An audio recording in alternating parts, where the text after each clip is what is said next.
Hi, everybody. I'm here with the miserable liberal and Ron Placone.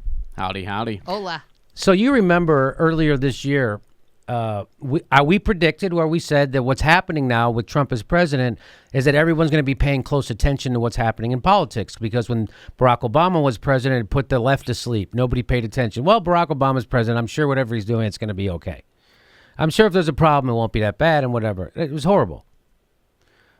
Right? So that's why we got Trump, right? Because people didn't pay attention, and the people who were paying attention were supporting Bernie Sanders.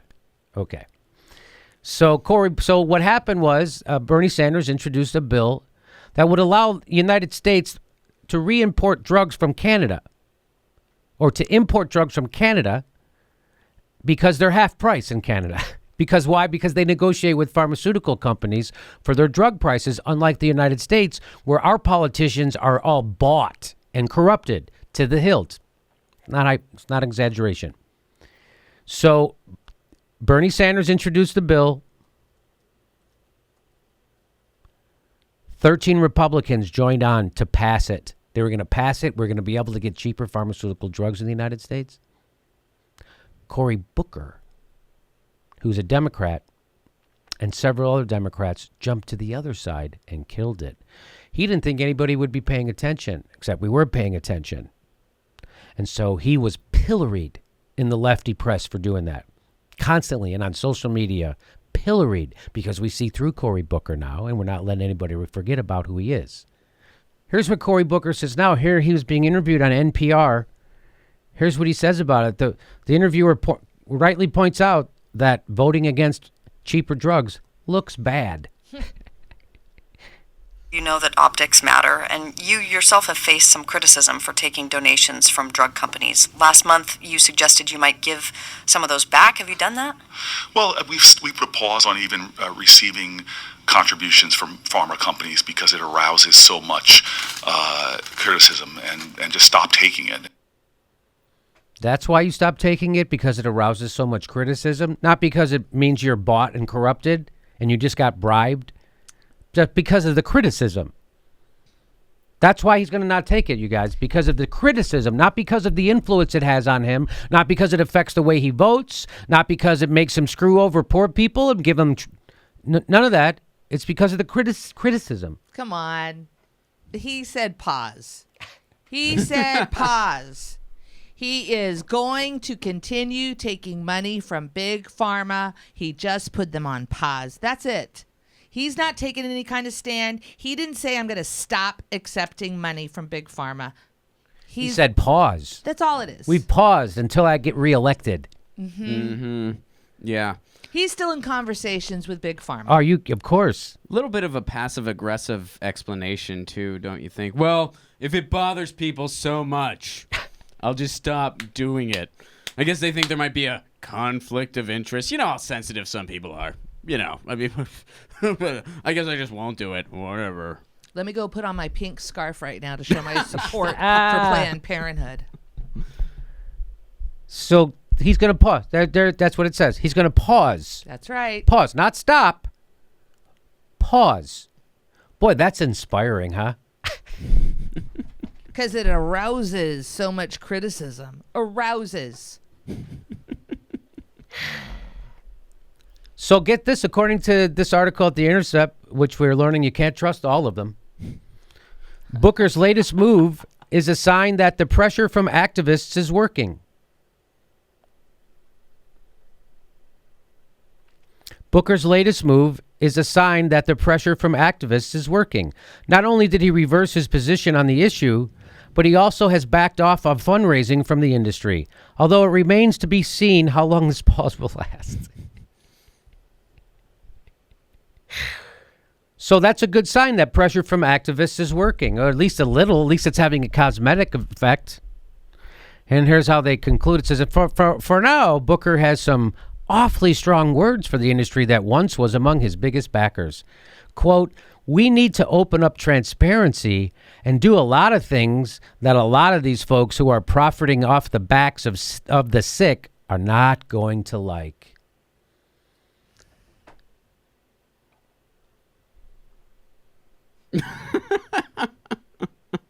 That is the double jagoff sign, because that is fucking bullshit. Let me clean that up for you. We need to open up transparency and do a lot of things that a lot of these folks who are profiting off the hacks who take their money in politics are not going to like. So I switched backs with hacks. So that's all talk.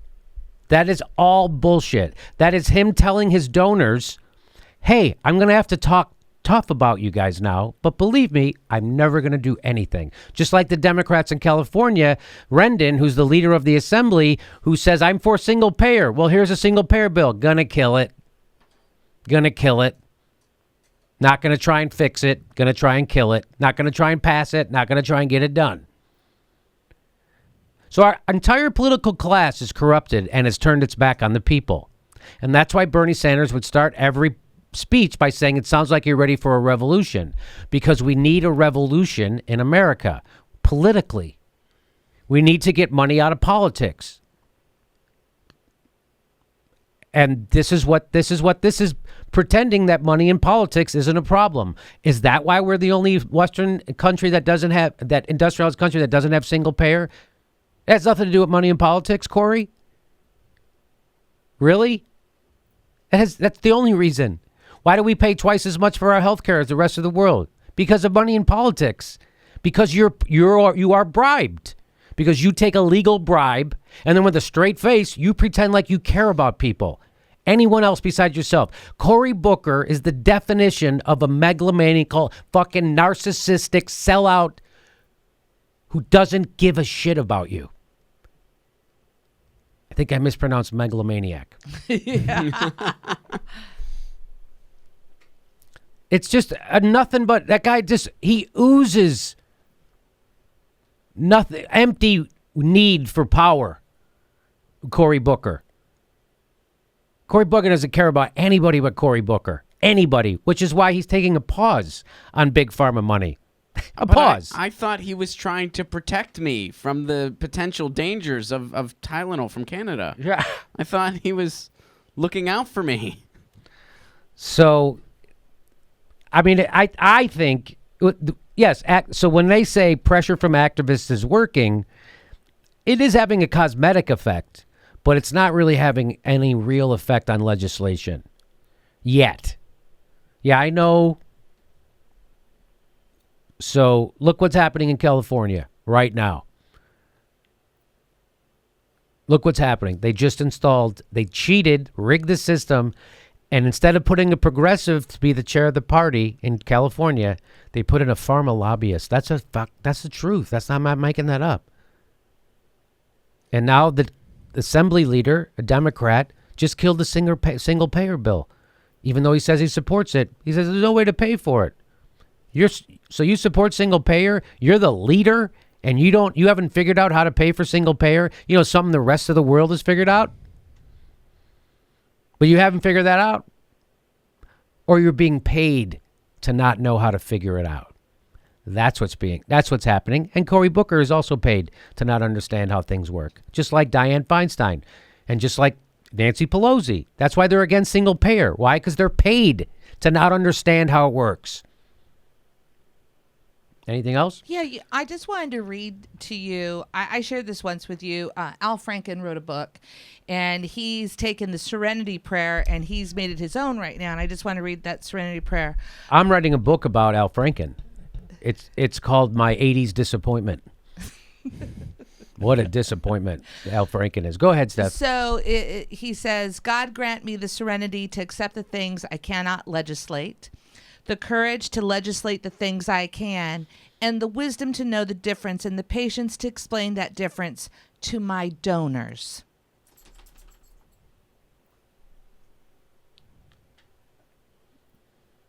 That's his new serenity prayer. Do you see who they work for? Do you see who's on their mind?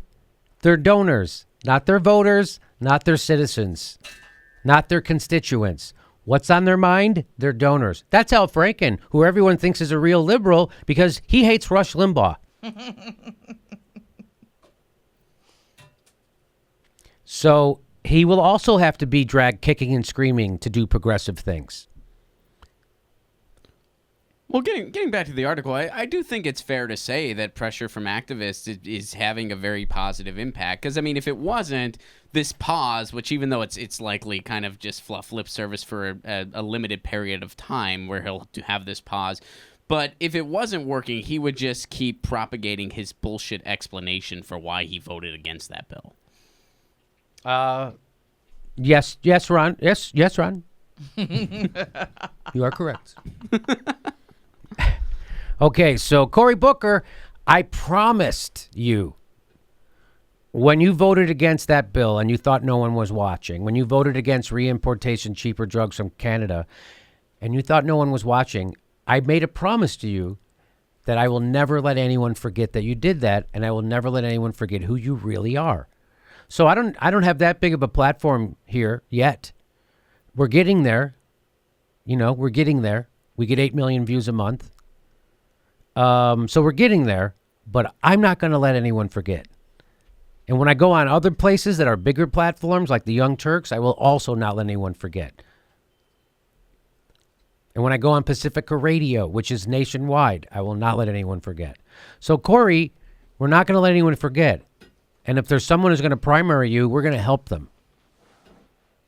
That's a promise.